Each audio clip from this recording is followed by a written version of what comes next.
ভাইরা, তো এই যে জালুত বিশাল অহংকার অহমিকা নিয়ে যুদ্ধের ময়দানে নেমে এসেছিল, কিন্তু তাকে আল্লাহ পরাভূত করেছে, ঠিক কিনা? পরাভূত করে মাত্র ৩১৩ জনকে আল্লাহ বিজয় করে দিয়েছেন। সুবহানাল্লাহ। মাত্র ৩১৩ জন। তাদের কাছে ওইরকম কোনো অস্ত্রও ছিল না, এরপরেও আল্লাহ তাদেরকে বিজয় দিয়েছেন, কারণ তাদের ভেতরে ছিল ঈমান। ওয়ালা তাহিনু ওয়ালা তাহজানু ওয়া আনতুমুল আ'লাউনা ইন কুনতুম মুমিনিন। তোমরা নিরাশ হও না, তোমরা ভয় পেও না, তোমরা বিজয়ী হবে যদি তোমরা ঈমানদার হও। কথাটা কার? অতএব ঈমান নিয়ে যদি কেউ রাস্তায় নেমে যায়, তাহলে তার বিজয় দেন কে? ওই সংগ্রামের বিজয় দেন কে? ওই সংগ্রামের বিজয় দেন আল্লাহ। তারা বলতে লাগলো যে তালুতকে দায়িত্ব দিচ্ছেন, তালুতের কি এমন আছে, আমরা তালুতের নেতৃত্ব মানি না।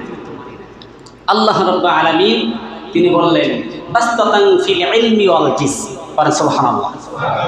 বাসতাতান ফিল ইলমি ওয়াল জিসম। তালুতের দুইটা জিনিস উল্লেখ করেছেন আল্লাহ, যে তার ছিল ইলম, তার ছিল জ্ঞান, তার জ্ঞান ছিল সমৃদ্ধময়। সুবহানাল্লাহ। ওয়াল জিসম, জিসম মানে সুস্থতা, সে সুস্বাস্থ্যের সুঠাম দেহের অধিকারী ছিলেন। সুবহানাল্লাহ। ইমাম কুরতুবী রাহিমাহুল্লাহ তার তাফসীরে উল্লেখ করেন যে তালুত যেমন সুঠাম দেহের অধিকারী ছিলেন, তেমন তার জ্ঞান গরিমায়ও সে অনেক এগিয়ে ছিলেন। তালুত বাসতাতান ফিল ইলমি ওয়াল জিসম, আল্লাহ দুইটা জিনিস উল্লেখ করেছেন যে তালুত সে নেতৃত্ব দেওয়ার মতো তার জ্ঞান আছে। জ্ঞান থাকার দরকার আছে না নাই? খালি শরীর থাকলেও হবে না। হয় কি, বহু শরীরওয়ালা মানুষ চাউলের বস্তা টানতেছে, টানছে কি টানছে না? আবার বহু মানুষের শরীর নাই, শুধু যোগ্যতা আছে, খালি শুধু কলম চালায় কোটি কোটি টাকা কামাই করছে, করছেই করছে না? অতএব দুইটাই থাকার দরকার। আর তালুতের ভেতরে এইটা ছিল, তার ইলমি ওয়াল জিসম, তার ইলমে ছিল এবং তার সুঠাম দেহ ছিল। এই জন্য আল্লাহ তাকে মনোনীত করলেন যে দাউদ, তোমরা এই তালুতের নেতৃত্ব মেনে নিয়ে তোমরা যুদ্ধের ময়দানে চলে যাও, জালুতকে আমি পরাজিত করে দেব। সুবহানাল্লাহ। তো তালুতের নেতৃত্বে যখন জর্ডানের একটা নদী অতিক্রান্ত করবে, তালুত ঘোষণা করলো যে আমার কওমের লোকেরা, আমার সৈন্যবাহিনী, তোমরা এই যে সামনে যে একটা নদী আমরা অতিক্রান্ত করব, এই নদীর কিন্তু কোনো পানি পান করা যাবে।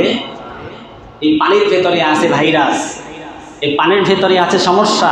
তোমরা যদি এই পানি পান করো তাহলে তোমরা দুর্বল হয়ে যাবে, তোমরা সামনের দিকে অগ্রসর হতে পারবে না, তোমরা যুদ্ধে যাওয়ার আগেই হেরে যাবে।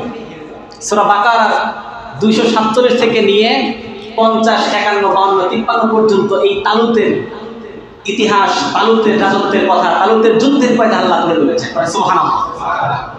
গাল গপ্পের মতো করে বলছি, কিন্তু এটা গপ্প না, এটা কোরআন থেকে বলছি। তো যখন সাগর অতিক্রান্ত হচ্ছে, অতিক্রান্ত হওয়ার সময় ওয়ামাল্লাম ইয়াস্তাতি ফাইন্নাহু মিন্নি ইল্লা মানিদাতারফা উরফাতাম বিয়াদি ফাশারিবু মিনহু ইল্লা কলিলাম।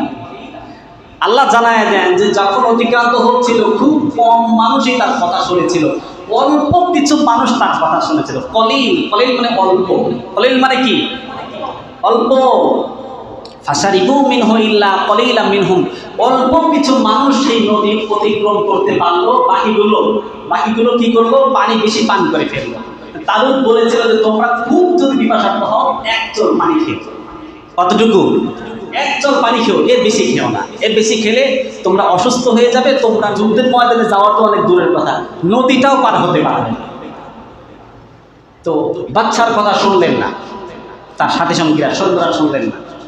এরপরে তারা বেশি পানি পান করার পরে অসুস্থ হয়ে গেল, তারা যেতে পারলো না।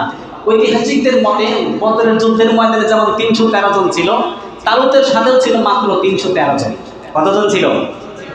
313 জন।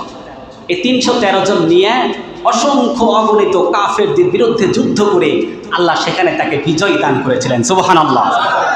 তো তালুত একটা চমৎকার ঘোষণা দিয়েছিল।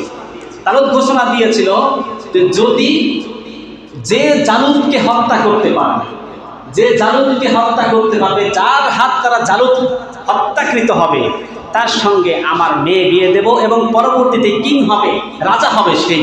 সুবহানাল্লাহ। দাউদ আলাইহিস সালাম তিনি কি করলেন? সূরা বাকারা 251 নম্বর আয়াত, আকাতালা দাউদু জালুত, আকাতালা দাউদু জালুত। আল্লাহর পক্ষে ইশারা হয়ে গেছে।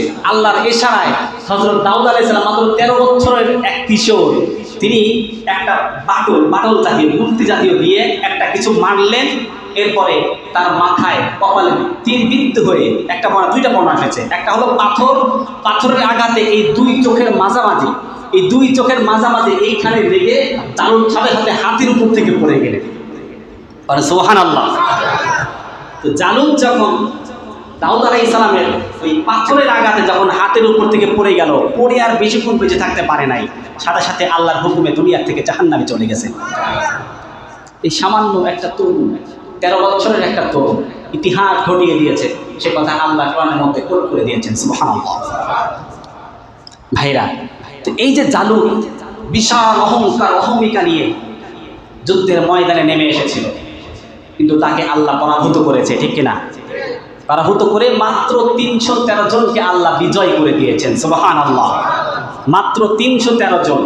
তাদের কাছে ওইরকম কোনো অস্ত্রও ছিল না, এরপরেও আল্লাহ তাদেরকে বিজয় দিয়েছেন, কারণ তাদের ভেতরে ছিল ঈমান। ওয়ালা তাহিনু ওয়ালা তাহজানু ওয়া আনতুমুল আ'লাউনা ইন কুনতুম মুমিনিন। তোমরা নিরাশ হও না, তোমরা ভয় পেও না, তোমরা বিজয়ী হবে যদি তোমরা ঈমানদার হও। কথাটা কার? অতএব ঈমান নিয়ে যদি কেউ রাস্তায় নেমে যায়, তাহলে তার বিজয় দেন কে? ওই সংগ্রামের বিজয় দেন কে? ওই সংগ্রামের বিজয় দেন আল্লাহ। আমার ভাইরা, এই যে জালুতের রাজত্ব আল্লাহ ধ্বংস করে দিয়েছে, নমরুদের রাজত্ব আল্লাহ ধ্বংস করে দিয়েছে, ফেরাউনের বিশাল তার সৈন্যবাহিনী ছিল, সৈন্যবহর ছিল, আল্লাহ সেগুলোকে নদীর ভিতর চুবায়া সেগুলো ধ্বংস করে দিয়েছে, ঠিক কিনা? আল্লাহ সবগুলো ধ্বংস করে দিয়েছে। ইতিহাস কেন আল্লাহ তুলে ধরেছেন? এটাই বলছি, ইতিহাস কেন তুলে ধরেছেন? যাতে করে মানুষ ইতিহাস থেকে শিক্ষা নেয়। অতএব আমরা ইতিহাস থেকে শিক্ষা নেব, পারা যাবে ইনশাল্লাহ। এই ইতিহাস কেন বললাম? শিক্ষা নেওয়ার জন্যে। আমরা ইতিহাস থেকে শিক্ষা নেব। তো শিক্ষা না নিতে পারলে ওই যে শ্রীলঙ্কার মতো, এখন তো শ্রীলঙ্কার মতো অবস্থা হয় না, এদেরকে তো হাতের কাছে পায় নাই। হাতের কাছে পেলে শ্রীলঙ্কার জনগণ যেমন ল্যাংটা করে ছেড়ে দিয়েছিল, এই দেশের এমপি মন্ত্রীদের এই অবস্থা হতো, ঠিক কিনা? তোমাদের খালি হাতের কাছে পাই নাই এদেশের জনগণ। অতএব এখন থেকে শিক্ষা নেওয়ার দরকার, এখান থেকে শিক্ষা নেওয়ার দরকার আমাদের। আল্লাহ তুমি আমার দেশটাকে হেফাজত করে না আমি, যাতে করে আগামীতে যারা আসবে যাতে সুন্দরভাবে চালাতে পারে, তারা যেন ইসলাম বিদ্বেষী না হয়, আলেম বিদ্বেষী না হয়, টুপিওয়ালা বিদ্বেষী না হয়, তারা যেন ইসলাম প্রিয় হয়, করে না আমি। আর আলেমদের পরামর্শ যেন তারা নেয়, আলেমদের পরামর্শ যেন তারা নিয়ে আমার এই দেশটাকে সুন্দরভাবে যেন সামনের দিকে এগিয়ে নিয়ে যেতে পারে। আল্লাহ তুমি তাদেরকে সেই তৌফিক দাও, করে না আমি।